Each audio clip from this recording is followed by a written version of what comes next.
The execution chamber in Huntsville was already prepared. The witnesses had been confirmed. The paperwork had been signed, and in exactly 72 hours, Lucas Mercer would be strapped to a gurney, a needle slid into his arm, and declared dead by the state of Texas. His brother Daniel didn't know it yet, but before that happened, he was going to break a man out of death row. Daniel Mercer drove 4 hours from Dallas without stopping. He hadn't seen Lucas in 10 years. Not once. Not a phone call. Not a letter. He almost didn't go now. Twice he pulled off the highway and sat in a gas station parking lot with the engine running, telling himself it was pointless, that some doors are better left closed.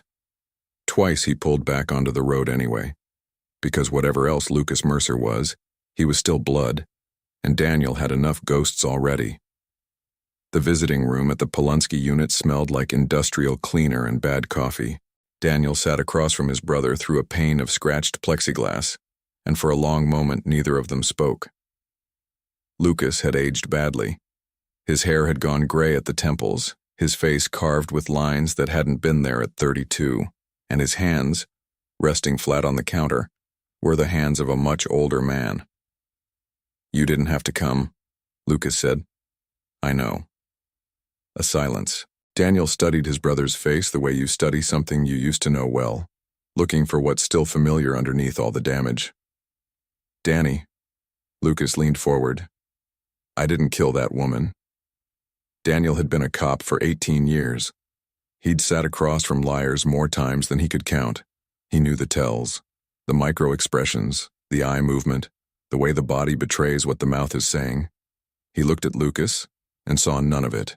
What he saw was a man who knew he was about to die, not performing, not fighting. Just a man, stripped down to the bone, with 72 hours left and nothing to lose by telling the truth.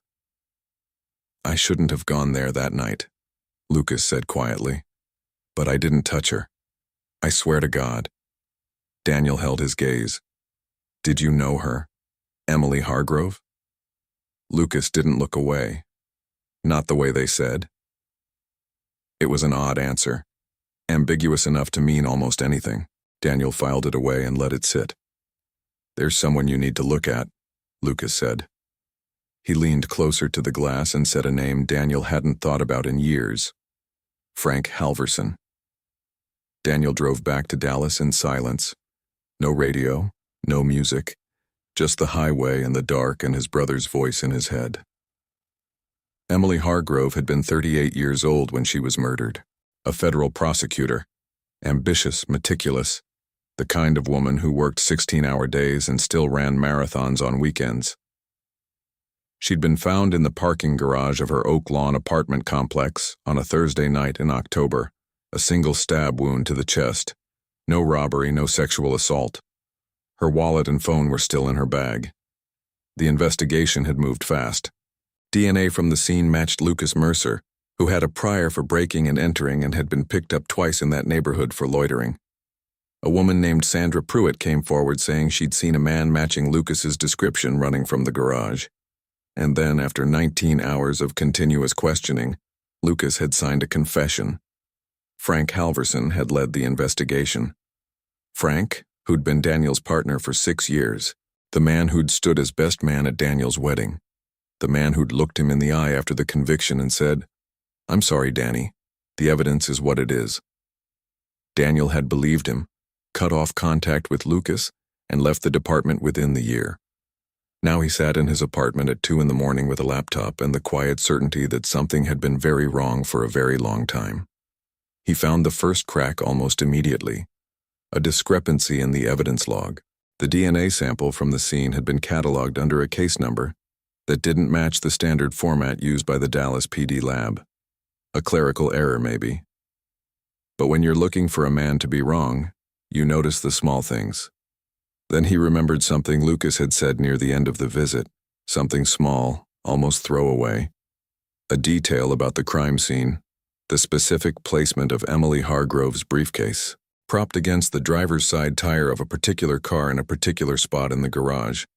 That detail had never been released to the press. Daniel knew because he'd read every piece of coverage after the murder, every press release, Every transcript. The briefcase placement was in the sealed internal report. Lucas had described it accurately. He made a call at 3 a.m. to Carla, an old contact in department records who owed him a favor. He asked her to pull the interrogation logs from the Hargrove case, specifically the session where Lucas had confessed. She called back at 7 a.m. The interrogation ran 19 hours, she said. No breaks, no food, no attorney present for the first 14 hours. Illegal. The lead detective on record for the entire session was Frank Halverson, but there's a 2-hour gap in the audio, hours 11 and 12. The files exist, but they're corrupted. The metadata shows they were accessed and modified about 6 months after the conviction. By who? The access log shows a departmental admin code, no individual name. At 2:17 a.m., the following night, Daniel was deep inside the department's auxiliary case management system, still running on Frank's old password pattern, which he'd cycled through in under an hour, when the screen flickered. A small notification appeared in the corner. Simultaneous access detected. File currently opened by another user. Daniel went cold. He sat very still, staring at the notification. Someone inside the department had just accessed the same file he was looking at the same moment, in the middle of the night. He closed the window and killed his connection and sat in the dark for a long time, listening to the silence of his apartment. After 10 minutes, he went back in. He found what he'd been looking for in Frank's supplemental notes. SP Cooperative. Provided written statement consistent with physical evidence. Compensation arranged through Community Witness Fund. There was no Community Witness Fund in Dallas PD. There never had been. He drove to Sandra Pruitt's house in Garland the next morning, flashed his old shield and asked her to walk him through the night she'd come forward. She told the story exactly as she had at trial, word for word. Which was strange. Memory doesn't work that cleanly, not after 10 years. People forget things, add things, revise. An account that matches a decade-old transcript almost verbatim has been rehearsed, or read and reread until it replaced the actual memory. He asked if anyone had contacted her before she called the tip line. For a moment, Daniel thought she was going to tell him the truth. Her eyes went soft, uncertain, the expression of someone who has been holding something for a long time and can feel the weight of it. She opened her mouth, then she looked past him, out the window, at the street. And when she looked back, her face had settled back into stone, and her story returned exactly as it had been 10 years ago, clean and sealed and rehearsed. No, she said. I saw what I saw, and I called the tip line. He thanked her and left. He sat in his car and thought about what, or who, she might have seen out that window. He had 40 hours left. He called Marcus Webb, a retired federal public defender who'd spent 3 decades in Dallas and knew where most of the bodies were buried. Daniel asked what he remembered about Emily Hargrove's caseload. Emily Hargrove, Marcus said, and his voice went careful. She was building a major corruption case, going after several senior law enforcement figures in North Texas. Allegations of evidence tampering, protected drug operations, civil forfeiture abuse, 2 years of work, very close hold. A pause. After she died, the case died with her. All her materials were sealed. Nobody picked it up. Who was on her target list? A long silence. I heard one name, just once, from a source I trusted. Marcus paused. Frank Halverson. Daniel drove to Frank's house in Plano. The truck in the driveway was the first thing he noticed. Too expensive for a retired detective's pension. The second thing he noticed was a suitcase. Visible through the front window, packed and standing upright in the hallway, like it had been sitting there for a while. Like a man who had been ready to run for years, waiting to see which direction the wind finally turned. Frank answered the door before Daniel could knock a second time. He looked collapsed. Something structural had given way in him, some weight-bearing thing that had been failing slowly for a long time. He stepped back without a word and let Daniel in.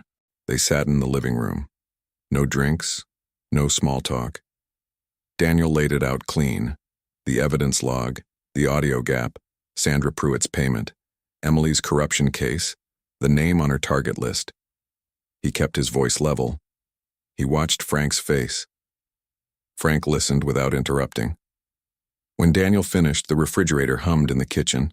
The afternoon light lay flat across the carpet. "She had everything," Frank said finally. His voice was stripped bare. 2 years of documented work. She was going to bring down half the department. Men I'd worked with for 20 years.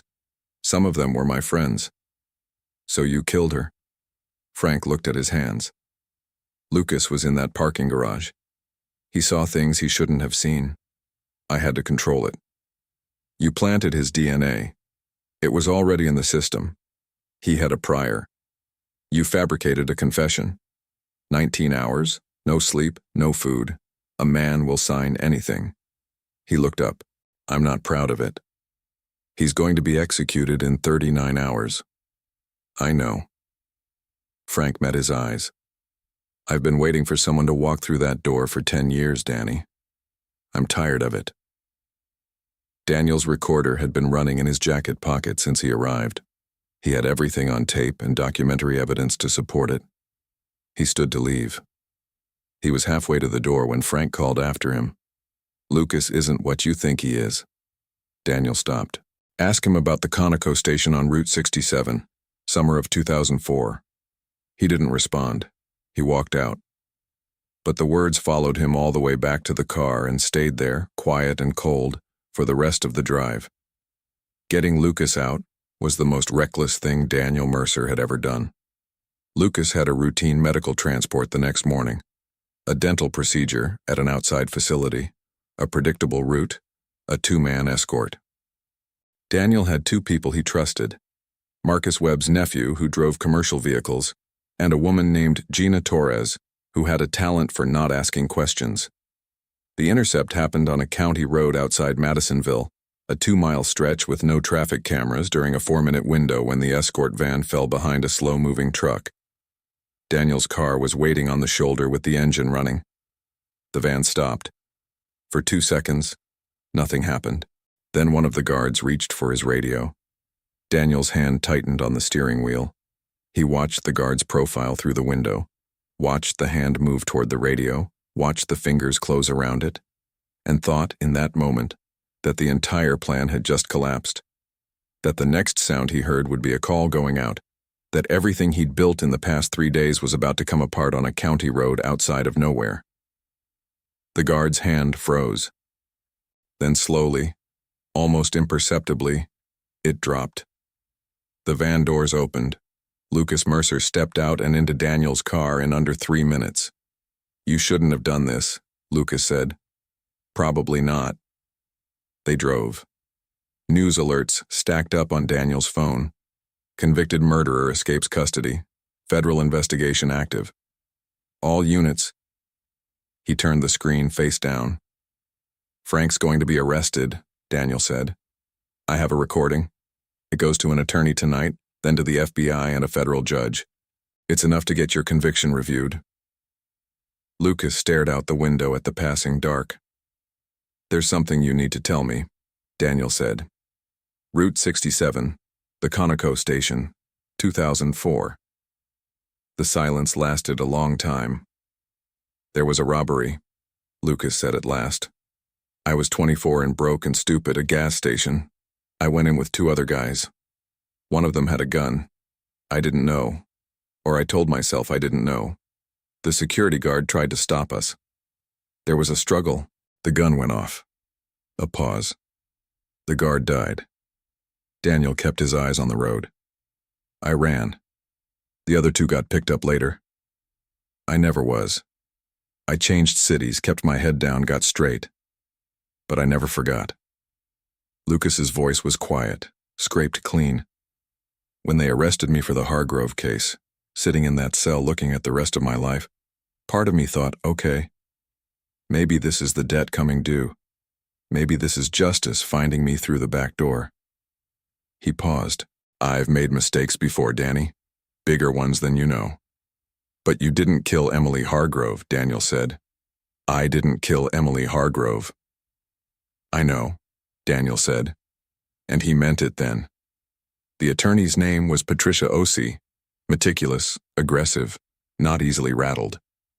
Daniel sent her everything at 11 p.m., and she called back at 1 a.m. "It's enough," she said. "In the context of a pending execution, any federal judge is going to want to look at this. I can have an emergency motion in front of a judge in Houston by 6 tomorrow morning. Do it."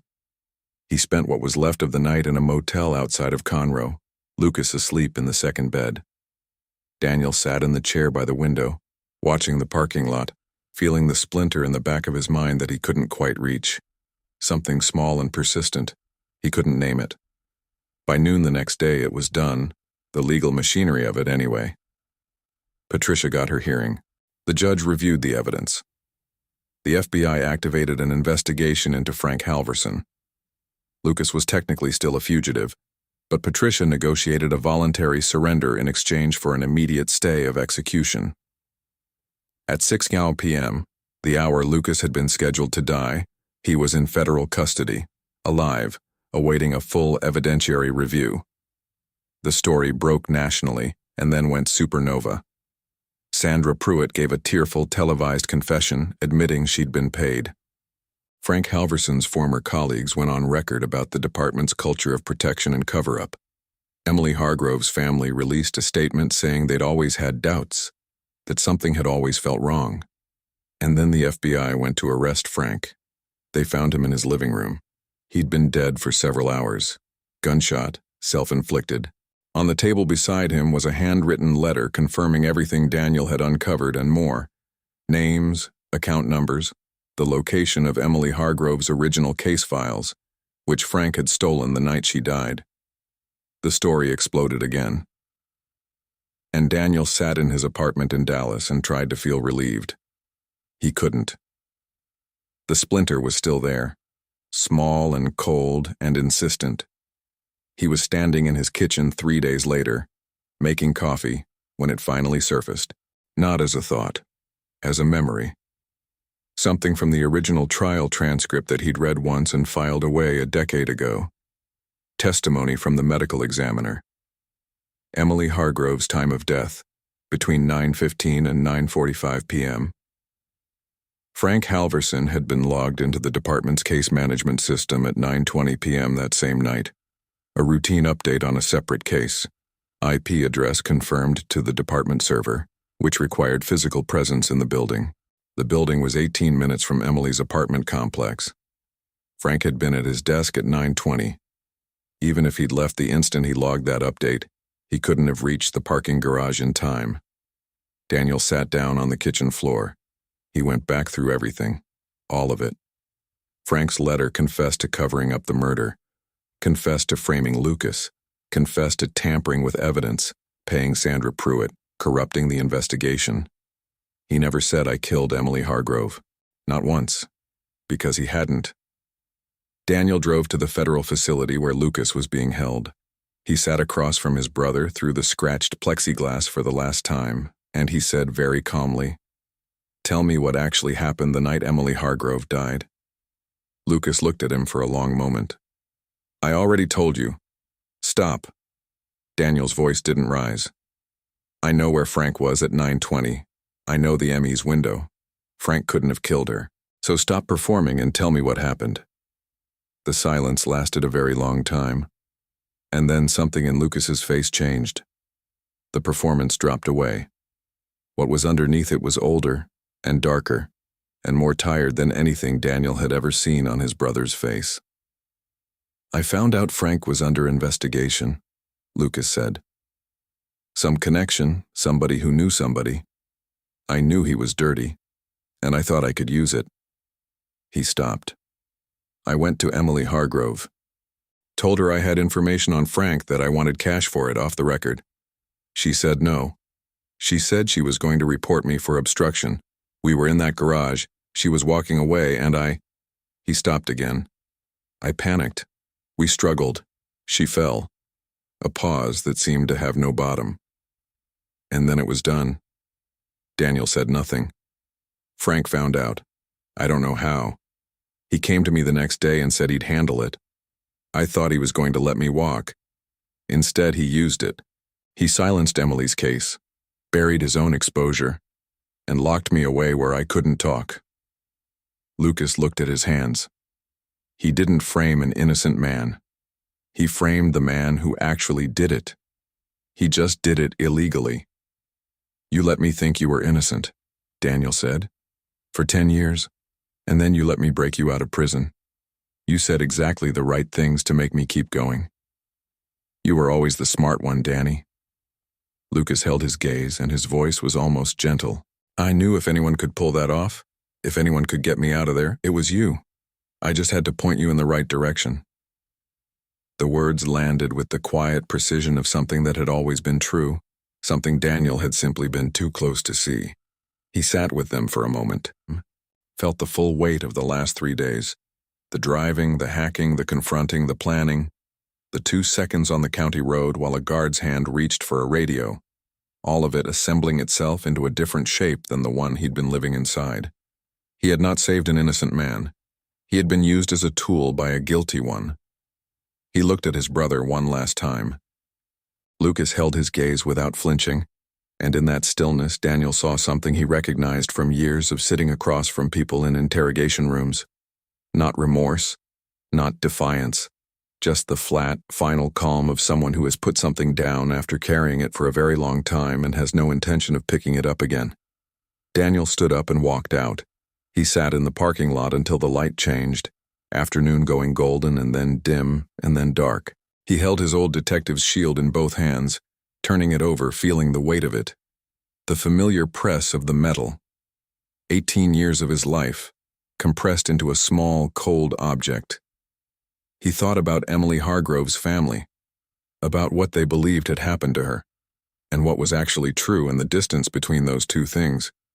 He thought about what it means to do the right thing when the right thing is also the thing that destroys someone you love. He thought about his brother's voice. "You were always the smart one, Danny." Then he picked up his phone and dialed. "This is Special Agent Torres," said the voice on the other end. "Who's calling?" "My name is Daniel Mercer," he said. "I need to give you a full statement on the Hargrove case, not the filing. All of it. The parts that weren't in the documents." He looked at the shield one last time. "I need to tell you what my brother told me today." A pause on the line. "Mr. Mercer," the agent said. "Are you certain?" He didn't hesitate.